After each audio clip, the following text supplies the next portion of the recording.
So here we are. This is the setup for whatever's gonna happen. Whoa. Whoa. He's like grumbling. He's grumbling. It's really interesting.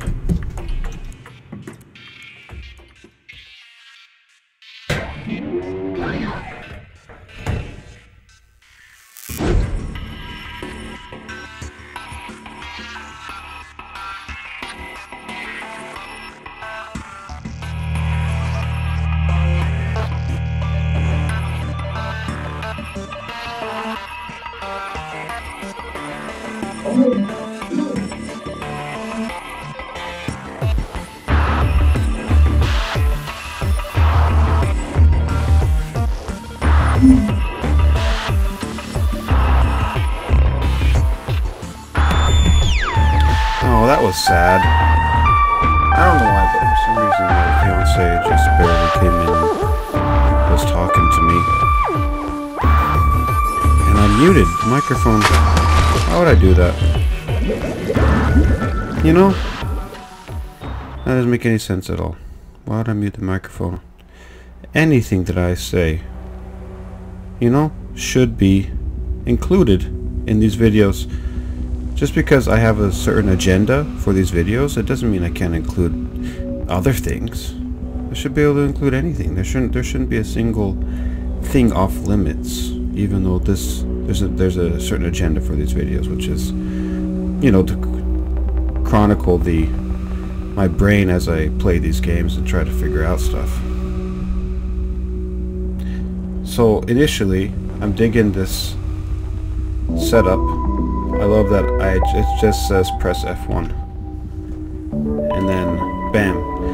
What's kind of weird is he knows what to do. So in a sense, this guy is the tutorial. He's telling the gamer how to control him. You know, which is kind of weird. Usually it's some kind of, what would you call it? It's some type of pre-programmed menu system, or some outside graphic tells you what to do, but in this case he is telling you, the player, to press F1 so that he can tell you how to play the game. It's very interesting.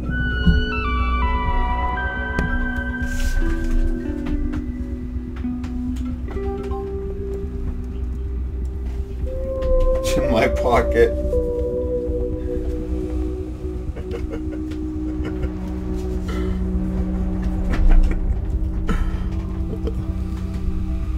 Oh shoot. See, this mute button, I swear it's kind of hard. This mute button's really weird. Sometimes it just doesn't connect when I hit the mute button on this Yeti. So look at here, I do what the tutorial asks me to do, which is it teaches me how to move those things, and I can already see that, you know, physics is going to be a big thing here, because like, look at, hit that,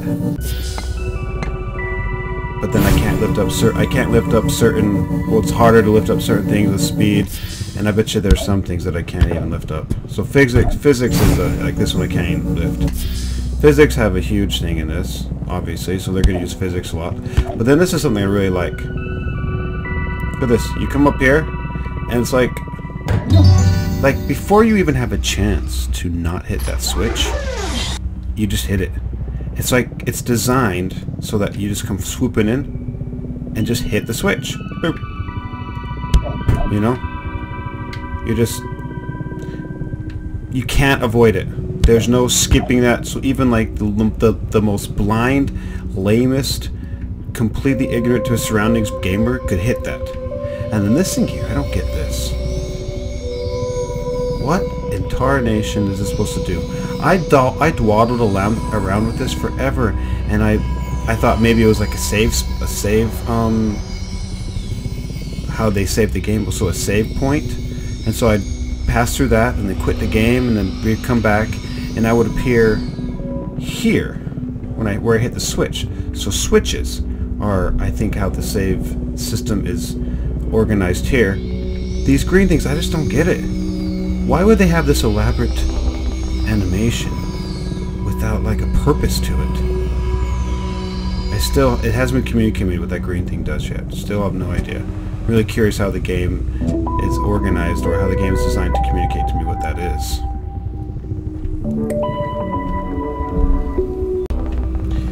This is really cool. I really like how they allow you to pick up objects in the environment with that skill.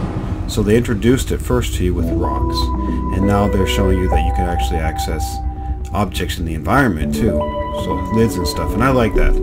I really think that's a really intuitive way of introducing that mechanic without just explicitly saying, oh, like, you know, they could have done it another way by just having another F1 thought bubble appear, you press it, and then there's an animation of him picking up, you know, an environmental object. But instead they're like, hey, you're in this room, you know, you're in this room. Now, there's no rocks like you're used to, and you know, and then there's this light here, and they're like, oh, maybe if we put this light here, it'll attract the flies to the freaking place where they're supposed to go. Oh, that's funny. That's really funny.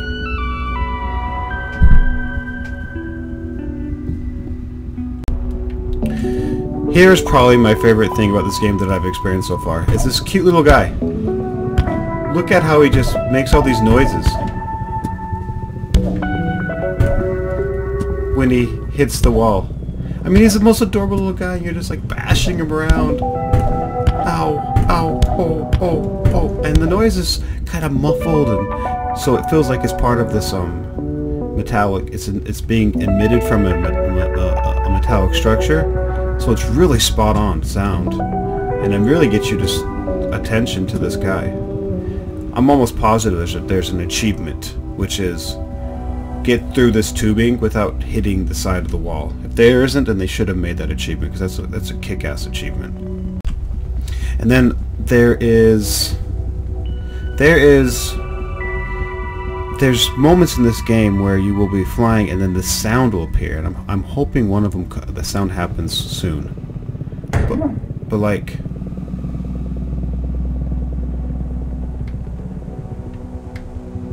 I guess the sound appears whenever you solve a puzzle, I think. So once I solve this puzzle, we'll come back. I'll come back once I solve this puzzle.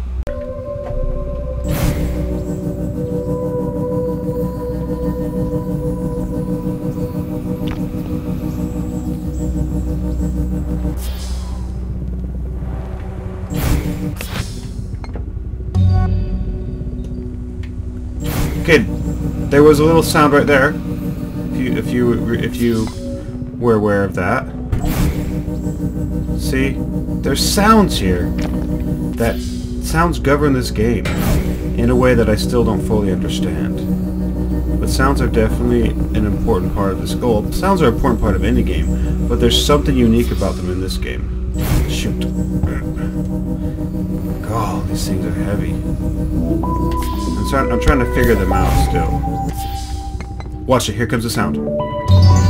Right there. So clearly that sound denotes that I solved the puzzle. I mean, that's obvious. And I guess there was another sound saying that I got a step closer. But then there's sounds where you just enter a room.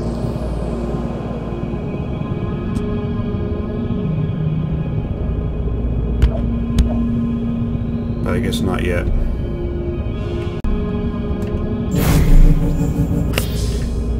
You want to know what's so cool about this puzzle? Is there's actually a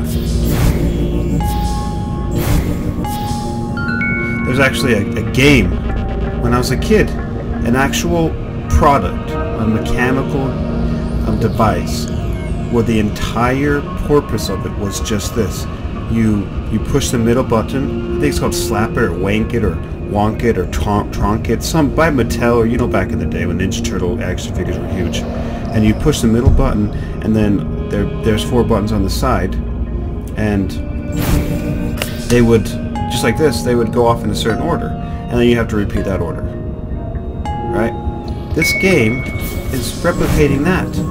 That's, to me, that's genius. And the reason it's genius is because it works. This is fun. Like, this is really fun. So, you know, so they're just basically taking all these, taking a game that I enjoyed as a child, and they're making a mini game out of it in this game. It's like, hell yeah! I want to play a game that has that fun of a mini game in it. I completely forgot this one. I was too confused. I mean, I was too distracted talking to you guys. Well, I guess I'll do it one more time. Oh, shoot! But yeah, isn't that amazing? You know, just like throwbacks to all these old games. That's the most perfect, most beautiful, most original idea I've ever seen. It's like stealing like an artist, just like that book says. You know, steal like an artist. So don't try to like reinvent the wheel and make a game that no one's ever seen before all the time. If you can just introduce a simple mechanic like pull something up, but then implement all these throwbacks to games you played as a child, or just using that one solitary mechanic, make it an incredibly fun game out of it, that's just genius to me. Now check this out. If I grab this object here by the hinge, it's impossible to lift it up. If I grab it over here, it's very difficult to lift it up. It takes much more effort. But if I grab it right here, shoot! Pew! Very easy.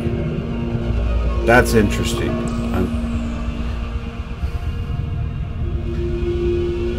Is that something that you think would just come prefab, or that mechanic or whatever, the physics? I don't know what that element of the environment would come prefab with the game engine, or is that something that these designers had to write code for? What in the hell is this thing? I mean, it looks fucking amazing. Look at how it, look at the way, like, it's like shining, shimmering, glimmering here like this when I get in this from this perspective, but then when I go like this, it's just kind of like this waterfall of melted glass. It's just mesmerizing, but it's frustrating as hell. It's almost as frustrating as riding a canoe and then tipping over, and then the canoe is full of water, so basically inundated with water, so you can't hop back in because it's basically toppled into the river, and so you're basically pulling it while the current's taking you down, and you can't do anything about it because you have this heavy freaking object and the current's taking you, and you're pulling it, and you don't know where to do, and then all of a sudden the ground just gives way and you're floating now, and this huge rapid comes, so you have to like push the raft or the canoe away from you so it doesn't like flip over and whack you in the head and knock you out, and then all of a sudden you burst through all these waves and you can't even breathe and you're swallowing water, and all of a sudden there's this tree that's been toppled over, you grab onto it, but then the current keeps pushing you away, so to grab onto another branch. It's almost as frustrating as that.